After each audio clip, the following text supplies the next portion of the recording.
man, let's talk about Brad Holmes being very consistent at being a day late, a dollar short, especially when it comes to getting wide receivers and seeing that he got a wide receiver issue. He did that year one.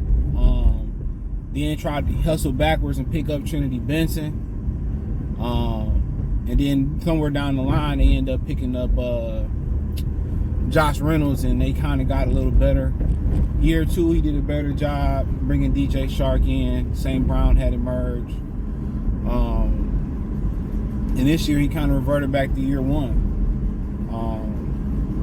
I still don't understand the Marvin Jones Jr. signing, only from the perspective of he a good locker room guy. Like I continue to say, in his prime, he was a guy that didn't get a lot of separation. He was one of those contested catch receivers. And now he really ain't getting no fucking separation, him being older. And if he did, he still would be in Jacksonville. Khalif Raymond is what he is. He's a gadget guy. Has he improved as a receiver? Yeah, but is he... You want him to be in your top three receivers, him and Marvin Jones at this point? Absolutely not. Now, you get some injuries during the season, you happy to bump them up to the third receiver, but, you know, you're not doing that by design. And they knew coming into the year, you know, Jameson Williams could have a setback. They knew that Jameson Williams and Goff just wasn't going to click. And they needed to do something else. They didn't want to go get DeAndre Hopkins. You had Man Beats Moore say, well, Hopkins is too old. I mean, I'm not trying to keep him for 5 years, but he did produce when he came back last year. Now, he might be right. He might go to get to Tennessee and produce a dud. But the amount of money they wanted to pay him, it wouldn't have been life-changing for this Lions team. And you really could use them now, or they could have went out there and just re-signed DJ fucking Shark, you know, or they could have traded for a guy like Elijah Moore. I don't remember when the Browns traded for him. That kind of went over my head a little bit, but, you know, I'm not into the Sports Center shit, especially NFL Network is trash. But now you hear rumors that the Lions could be pursuing, you know, a way to get a receiver, and obviously they're gonna wait for the cuts to come and see who get cut. But every year they do this, and you know you got a quarterback that's dependent on the weapons around him being above satisfactory. He's as good as the weapons that he got behind him, and as good as the offense that they designed around him. And that's the God honest truth. You know, that's the God honest truth. He's as good as those weapons that they got around him. And tell me I'm wrong.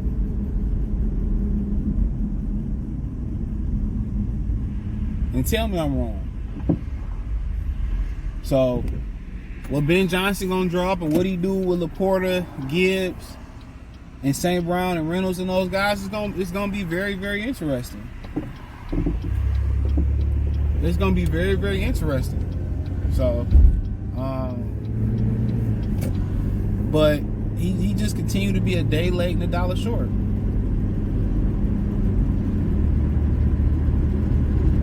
That's what it continues to be for for Brad Holmes. That continues to be the trend, especially when it comes to wide receiver. Every year, them jokers scrambling for a receiver. And I think DJ Shark kind of scared him off when he needed another receiver. When he needed another surgery. Man, I wouldn't give a fuck. He didn't make nothing in Carolina, like $2-3 million. Give it to him. It's pocket change. At least you got that security blanket right there. Him and Goff click. Goff can get him the short ball or the deep ball. Pause.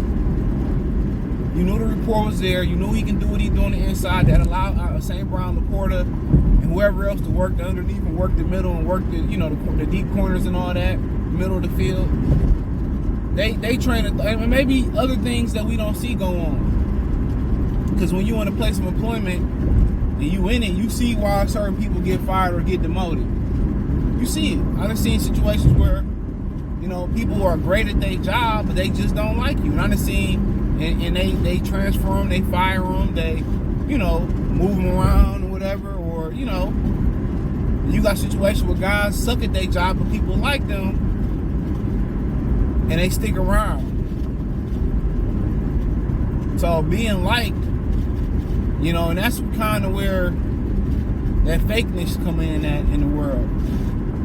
You learn in grade school, middle school, and high school that you got to keep a smile on your face. You got to play nice, and that transfers to corporate America.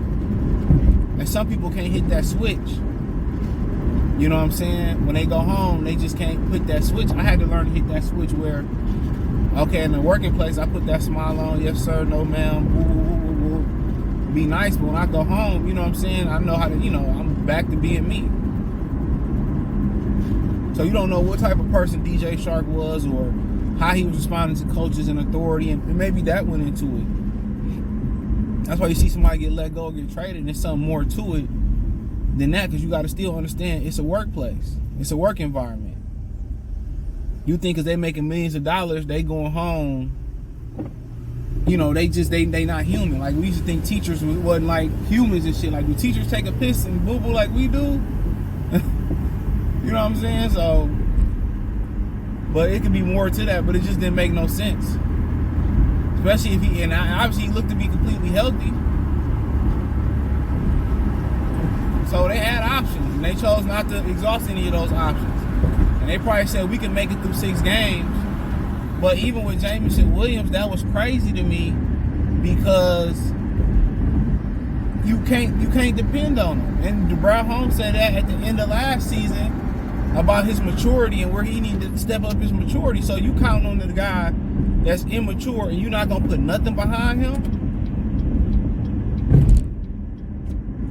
You're not gonna put nothing behind him. You're not gonna look to upgrade the position. You're gonna grab a tight end, in which I just still don't understand that. Because tight ends don't come here and do shit. They underutilize the tight ends. They don't utilize the tight ends. They don't abuse it. How TJ Hawkinson was used in the Seattle game this year, that was an anomaly. Minnesota used him damn near every game like that when he got to Minnesota. Hawkinson looked like a first round pick, bona fide pick. He was getting 20 balls a game. It looked like he was balling. Detroit was throwing little flare routes and little 5-yard out routes and this bullshit they was doing. They draft these tight ends to come in and run bullshit routes and block. You can find that in the 3rd or 5th round, bro. Let's keep it real. You can find that on the street.